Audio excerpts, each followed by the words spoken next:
So we're going to talk about the progression of our business. We're going to do this in stages, so stick along. We're going to do 1, 2, 3, 4, 5, the years in business we've had and how they've went. So year 1, man, I did this business on the side of a full-time job. This full-time job, we worked, anywhere from 40 to 50 hours a week anyway. It was crazy. We worked all the time, and this business is so easy to get work in and to get into. And I think any business is, if you've got drive. I mean, it really depends on if you are heavily wanting to get in and work and kick butt. So the way our first season started is I got into this business because I was sick of working on cars all night, working on cars all day, doing it on the side, painting cars all evening and on weekends. And I wanted to get in, and I had a leaf blower, I had a rake, a weed eater, and a push mower. And I borrowed a little trailer from my dad, which technically we still borrow to this day, but he gets a lot more upsides than letting us borrow that little trailer that he never needs. But, we use those few small things, and I was like, you know what? Let's go out and let's mow some lawns, just for fun, just to have something else to do.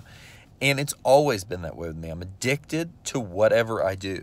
I can't just kind of do something. So got into it, started going. I was like, well, let's advertise a little bit. It was hard to afford hardly anything, but we put some ads in a newspaper, and we started a few things and kind of got rolling. And that year we did a fair amount of mowing. I think I bought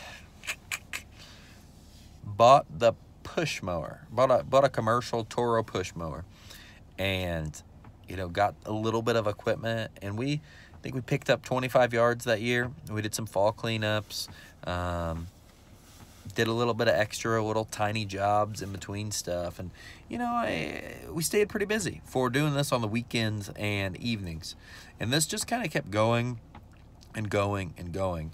And for our first year, we did $16,000 in sales. I looked at $30,000 in work today.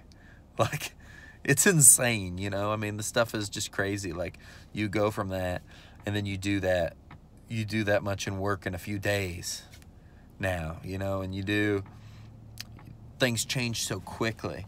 But it's hard to see that when you start, that's going to happen, and that you have to kind of be patient. You have to grow the business, and you have to expand it correctly. And I think that we're expanding it in a way that's not like most other people, because I wanted to immediately try to invest in more employees. I mean, I had people helping me that first year when I was doing it part-time. I mean, not the most legitimate things, because it was just buddies helping. And then the next season, we started taking it more legitimate. But I'm trying to keep this to each year. So, I was already looking at what we could do on top of what other marketing we could do. I'd already got insurance. I'd got things legit. And I'd really solidified the first year in business. And I saw the opportunity when we were doing that this could just keep snowballing. This could keep just getting bigger and bigger and bigger. And I saw how easy it was to add. And then I looked around. I looked at all the other companies. Nobody had tucked-in shirts. Nobody looked professional. I mean, some people did, but the majority don't. I started digging into the way people deal with their customers, and you always hear people don't get calls back or don't answer phones. And I just looked at all the problems that there were, and I was like, we're just going to fix all of those, and we're going to go out and we're just going to slay this. And that's exactly what we've done. We've fixed all the problems that everybody else seems to have, and it's caused us to just keep blowing up. The business gets bigger every year. It's insane. I never thought it would grow this fast. But so that first year, you're going to run into all kinds of stresses, all kinds of problems. You're going to say, how am I going to be able to hire people? How am I going to be able to do this? It's not your lack of resources or lack of money. It's your lack of resourcefulness. Tony Robbins always says that. It's not the lack of resources. So not money. I didn't have enough investors or money, or I didn't have enough tools, or I didn't have the right employees. It is not the lack of resources. All of those things are resources. It's the lack of your resourcefulness. If your business isn't growing, don't be blaming it on other people. It's your fault. When our business messes up, it's my fault. When an employee screws up, it's my fault. It's really easy to look at them and say, no, you suck, or you whatever.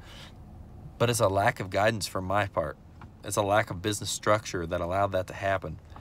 Your business didn't grow. It's a lack of the investment on your part. It's something that started with you, you know. So that's something that if you see that early on, and I read books like they were going out of style, and I still read quite a bit. Now more than reading, I go to seminars and I listen to podcasts, and I really dive deep on certain information that I want to get better on. A lot of podcasts, a lot of stuff I can listen to while I'm driving.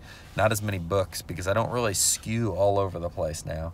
I kind of keep it to a couple people that I listen to their information. But I mean, that's something that helped majorly, is the reading. Other than that, man, I just really went for it. And the thing that's serving its purpose, but a lot of people will tell you not to do it. But for one thing, I have a high tolerance for stress, which I guess is good. But, you know, not borrowing money, because I never really borrowed a bunch of money. I do have money borrowed now, but not a lot, not crazy. You know, paid. I don't have a line of credit blown out or anything like that. It's paid off. But it is looking at what you're going to need and getting it before you need it, getting employees before you need it, getting certain equipment before you need it. And I know this sounds really hard, and it's really scary and really challenging, especially when you're really new. And you just got to know, man, to grow a business, it takes courage. And sometimes you just got to have balls. I mean, or whatever that is to a male or a woman, or whatever saying you want to say. But, you know, sometimes you just have to go for it. Because there's a lot of conservative people out there, and they could get swamped. I mean, they could get taken down as well. You could go big, or you could play small, and both could get tanked. So I'm kind of veering off, but that's how our first year went. $16,000 in sales, did it on the side. And then in our next video, we're going to talk about how the second year went for the Scooters Lawn Care. Man, I'm already ready to tell you about year 5. That's right now. Best year ever, baby. See ya.